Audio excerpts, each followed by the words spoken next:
which brings us to Janet Lynn. No one who ever skated displayed more simple joy, more love for the sport, than this pixie-ish little blonde from Rockford, Illinois. This is Ljubljana, Yugoslavia, the World Championships of 1970. Janet was just 16, but already twice our national champion. It's easy to see why. All of her steps, moves, jumps, and spins were beautifully interwoven. Just one smooth, flowing thread of silk. Incredibly mature and beautiful skater.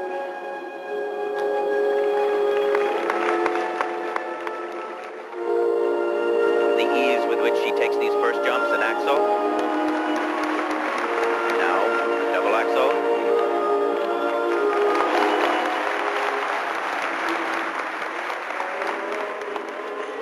Here in Lyon in '71, as in Ljubljana the year before, Janet found herself hopelessly behind entering the free skating portion of the competition.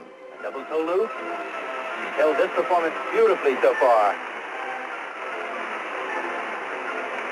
This was to become the story of Janet's career.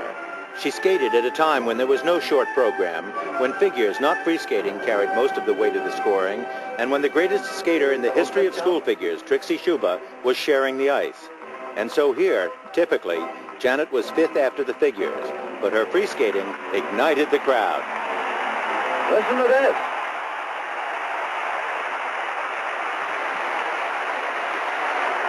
Look at the marks for Janet Lynn. 5'9", 5'9", 5'9", a perfect 6 from the Swiss judge. 5'9" from the American, 5'8", 5'8", another 6 from the Italian, and 5'9". Janet Lynn has skated the performance of her life in the World Championships. But did she win a medal? Janet Lynn has just gotten the bad news in Lyon. Despite her magnificent free skating performance, she did not win a medal. The best she could pull up to was fourth. Janet again in the '73 U.S. Championships. An exceptionally superior program so far, beautifully executed. Janet was 19 and might never have stuck around after the '72 Olympics, except that no longer was the scoring system skewed against her. The skating world, having watched Trixie Schuba win the Olympic gold medal, decided it was time for a change. A short program was added, the long program given 50% of the scoring, and the school figures just 30%. So Janet Lynn returned for one final push, hoping it would carry her to a world title in Bratislava.